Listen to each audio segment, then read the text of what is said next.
ازيكم يا جماعه؟ عاملين ايه؟ قبل اي حاجه ما تنسوش تنزلوا تشتركوا في القناه عشان يوصلكم كل جديد، وما تنسوش تعملوا لايك. النهارده هنشوي الفرخه الجميله دي. احنا عندنا ايه بقى؟ عملناها ازاي؟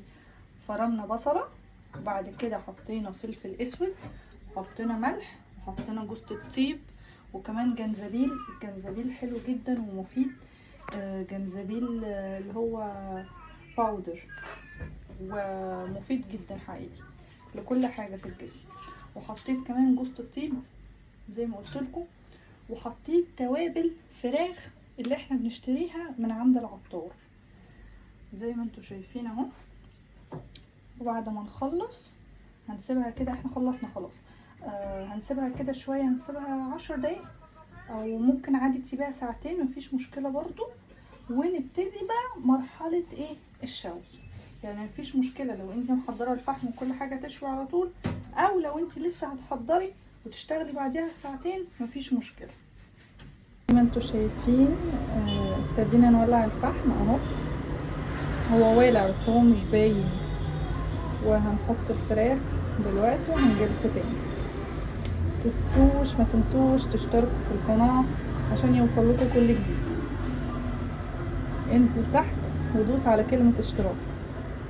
شايفين رصيت دول كده، وهنسيبهم بقى شويه وبعدين نروح قلبينهم ايه الناحيه التانية. انتوا شايفين اهي ابتدت تتشوي معانا، والريحه جميله جدا اهو.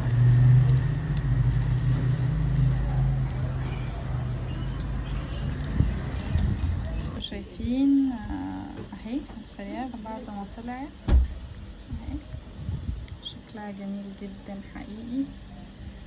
وما تنسوش تشتركوا في القناة عشان يجيلكوا كل حاجة جديدة.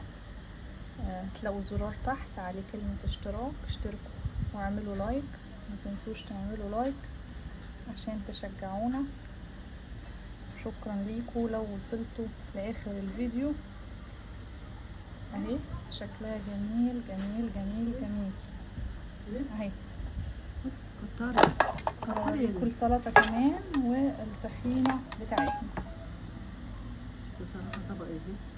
هي دي السلطة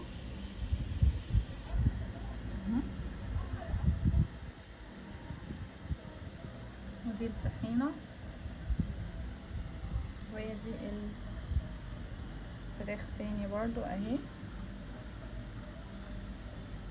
ومع السلامة، واشوفكم في فيديو تاني قريب.